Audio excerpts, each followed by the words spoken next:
If you were a fan of racing games in the early 2000s, well, let's just say you were one lucky gamer. We were eating good back then, and the menu was huge. You of course had Need for Speed for the naughty tuners, Burnout for the psychotic among us, you had Ridge Racer, or excuse me, Ridge Racer! Rally games if you really love mud, Gran Turismo for the nerds, you got 'em.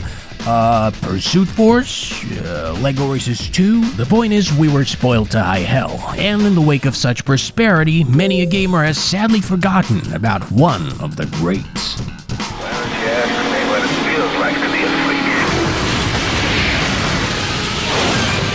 freak. Before the franchise perished in agony, FlatOut was heralded as one of the most fun derby racers out there. Was the source for that, you ask? Me. I said that. I loved FlatOut 2 the moment I laid my greasy, grubby little hands on it. It was visceral, angsty, and goofy as hell. It had something really special going on, and for the duration of this stupid video, I shall attempt to convey just what that something may be.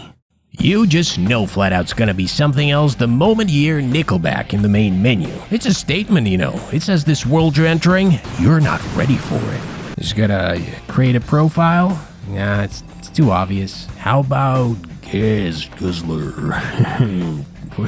No? Well, Gas Guzzle it is. I feel like there's a story to what's happening here, but I can't quite put my finger on it. In FlatOut, you can choose from a variety of freaky events. You got a career mode, also known as day job, regular ass race, throwing the guy or girl, special stuff, and the great American pastime of demolition derby. The career split into 3 classes based on car. As you are poor, you gotta start in the derby class and get f***ing dirty with the hugs. In the pit. When you start the derby class, things are nice and easy. The ice chill, just a few love taps here and there. But as we know, Foxy becomes active on the second night, and level 2 lets you have it. The ice faster, stronger, and more unhinged. It goes flying everywhere, and you better pray it doesn't include you. But no matter how hard you try, you will have to play dirty eventually. Making individual drivers unique is something of a tough nut to crack in racing games, if one decides to crack it at all. And FlatOut 2, well, they get it right. Unique cars, backstories, different racing styles to match, just enough personality to fill the blanks. And boy oh boy are they easy to hate. This game's AI works to actively shorten your temper and promote malice. And every crash, every act of f***ery from the likes of Jack Benton, Katie Jackson, and especially Sophia Martinez nudges you closer to the boiling point. And you want to get back at them. You need to make them suffer. Destruction in FlatOut is palpable, dude. The thrill of T-boning another car at top speed is barely comprehensible, let alone describable, but I'm gonna try. Jorking aside, what ingredients do actually make up this unctuous stew? Let's start with what's underneath. I'm not going to pretend I understand video game physics. What? What is this? This is magic powers! What I do know is that FlatOut's got it going on. And much like Stacy's mom, there's a real heft to these murder machines, while the soft body deformation ties it all together with a neat little bow. Aw, so cute. Despite being equal in age to a legal adult, the game has some pretty sweet graphics. The tracks, few as they may be, all exude personality, and the warm sunsets and golden fields give FlatOut some of its most memorable vistas. The character models are a little polygonal, but you know, there's charm to it. Alright, enough with the geeky nerd stuff. We all know the real reason why FlatOut ruins my underwear. Nickelback, baby! Oh, the soundtrack in this game, it's perfection. This OST's got everything. Nickelback, Wolfmother, Rob Zombie, Fallout Boy, Papa Roach, and even Yellowcard. Yellowcard. The music is integral to FlatOut's identity. We're talking Skyrim levels of atmospheric significance. It's that important. You know what? Just try and turn it off mid-race. There is a straight up goddamn hole in the mix where the song should be sitting. And the sound design is good, don't get me wrong. The crashes are downright excellent, but the music just drives the energy, that unique feeling of flying out of your windshield in the countryside. I don't know. There is only one feeling, one sensation that supersedes it.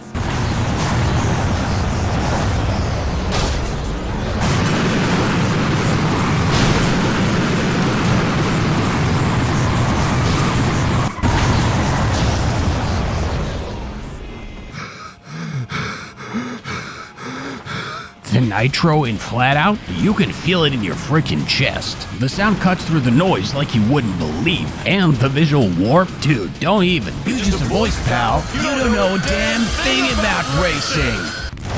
Boosting's just really good. You get a bunch of it if you crash too, so you can regain your speed in seconds. FlatOut's probably got the most forgiving recoveries I've seen so far, but the AI uses them too, so even if you take someone out, they'll be breathing down your neck before you can say, hey, why don't you play the enhanced version of this game called FlatOut Ultimate Carnage? It's got better graphics, more drivers, and the new Carnage mode. Oh, but I did.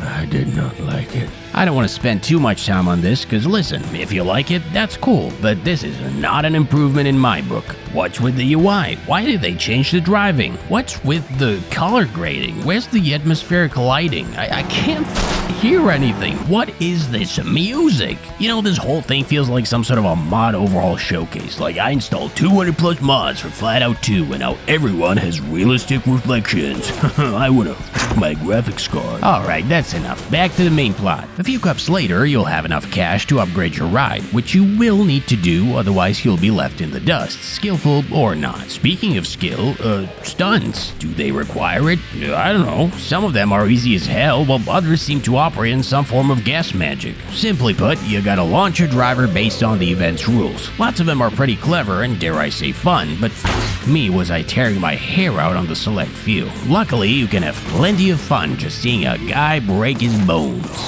Anyway, winning all the cups in a class unlocks the finals. Unfortunately, you don't get much by winning, except this cutscene and a bunch of money, which, I mean, I like money, that's why I make so many videos about old niche video games. Having considerable funds, we enter the race class fully decked out, and boy does it make a difference. I'm just plowing through these clowns. Where do you think you're going?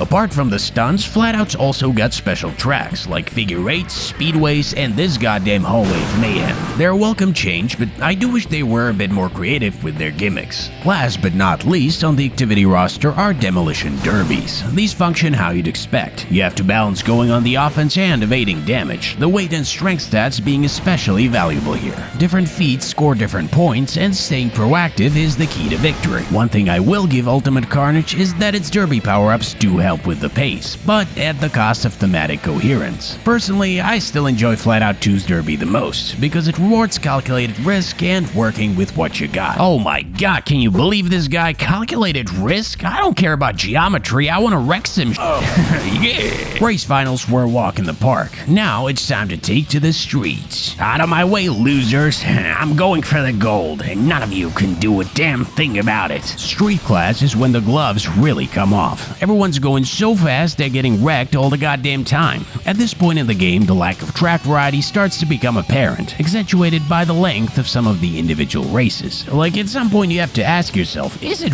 really necessary to have this many laps? I haven't talked about AI rubber banding up to this point because I think it works fine in FlatOut, but it's not perfect, and when it overshoots towards the end of a long race and costs you the win, you might let out a little screech. Reaching level 3 finally locks the Road King, the poster child of all of FlatOut 2 and the one vehicle I've always aspired to owning all throughout my childhood playthroughs. Let me tell you something, at this point in the game, I was downright arrogant, and this was the final nail in the humility coffin. I knew I was fast and heavy enough to take on anyone, so I took to outright bullying the AI. Oh, it was messed up, also very funny. The last third of the street class was honestly a bit of a victory lap, and while I don't say this too often, I would appreciate a bit more challenge towards the end. The street finals were fun, but nothing out of the ordinary. Completing the aforementioned leaves but one last gauntlet to run. The Grand Finals! Now this is what I'm talking about. The Grand Finals bring much needed variety, starting off with a derby match followed by not one but two special tracks. Race number 4 is yet another derby, this time in the parking lot, while number 5 is a nighttime speedway. The ultimate event is none other than a speedball, a fitting marriage of racing and destruction to finish everything off. The AI fought hard and the tension was at an all-time high, but alas, despite all their trickery and all their aggression, in the end, none could best me. It was then, presented with the ultimate glory, that I finally understood. All this time, I was being tested. Now I am the 8th member. I am the Road King. I am the demon Speedy.